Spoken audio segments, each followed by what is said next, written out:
Hello everyone. Today we are taking a trip, sadly not to Paris or Rome, but through the impact of COVID-19 on tourism in France and Italy. Tourism is a huge part of both economies, keeping millions employed, attracting foreign investment, and of course giving the world breathtaking experiences, whether it's strolling along the Seine or tossing a coin in the Trevi fountain. But then 2020 happened. Borders shut, planes were grounded, and some of the world's most famous landmarks sat early empty. Suddenly, the Eiffel Tower had no selfie takers. In this presentation, we'll break down how badly tourism was hit in both countries, what each government did to recover, and what's the next for the industry. So, whether you dream of sipping wine in Bordeaux or eating your weight in pasta in Florence, this should be an interesting ride. Let's dive in. I would like to call Ashwin to take over. Thank you, Aksha. So, economic growth and tourism industry performance before COVID hit, tourism made up to 8.5% of France's GDP and 13% of Italy's a major economic driver. Then the pandemic hit and things got ugly. France's GDP shrank by 8.2% and Italy's did worse at 8.9%. When things started reopening, France's tourism sector bounced back slightly faster, with a 6.8 growth in 2022 compared to 6.6 in Italy. Why the difference? A big part is domestic tourism. The French took staycations more seriously, probably because they still had access to amazing wine, while Italy, which relies more on international visitors, struggled to bring tourists back at the same place. Looking ahead, experts predict France will recover fast, but let's be real, Italy still has an unbeatable charm. I mean, have you had Italian gelato? That alone should be enough to bring people back. Go to Kunal now. Thank you, Ashwin. Now, let's talk about inflation and the foreign investment trends. Now, let's talk about money because nothing says welcome back to travel like higher prices. Inflation hit 2.8% in France and 2.6% in Italy in 2021, driving up the cost of travel, hotels, and dining out. Suddenly, that romantic dinner in Paris or Rome come with the non so romantic bills. Foreign investment also took a hit. France saw a 15% drop, while Italy was even steeper at 22%.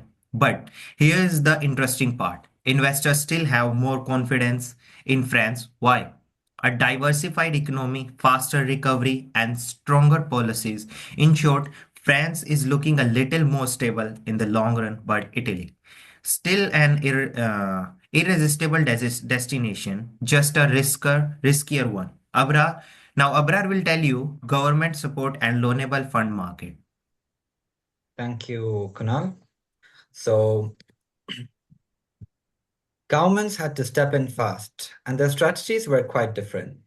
France launched the Plan de Relance Tourisme, throwing 1.9 billion at the industry.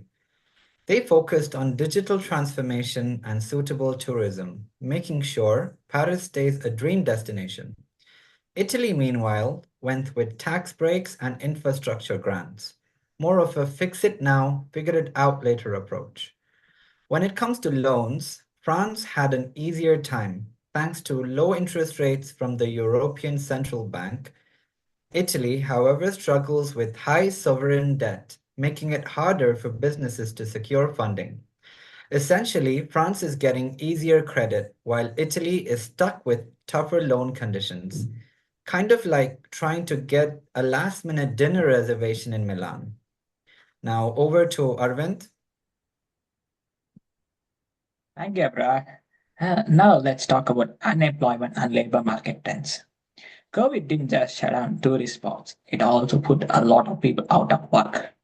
France unemployment rate hit 8.6%, while Italy climbed to 9.2%. The difference, France's strong domestic tourism helps create jobs faster, while Italy, which depends more on international visitors, had a harder time bouncing back. So what's being done? France is introducing better protection for gig economic workers, helping those in hospitality and tourism find more stability. Next, Italy is focusing on securing seasonal jobs, ensuring that the tourism workforce isn't left stranded every time there's a crisis.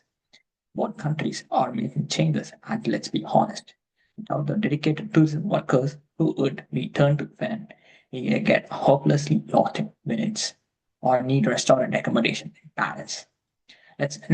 Finally, we will conclude the conclusion. So hand over to Surya. Thank you, Arvind. Conclusion and recommendation. France has recovered faster and derived by a strong domestic tourism and investors' confidence. In Italy, Italy is experiencing a slower recovery but remains a major culture and economic powerhouse. Both countries must continue investing in infrastructure and supporting business and adapting a labor policy to ensure long-term growth. For traveler, expect more digital tourism solution, dynamic price strategies, and improvement in airport services. For investors, keep an eye on government policies and tourism remains a key economic drives. A final tip, always check the restaurant menu price before sitting down. And thank you.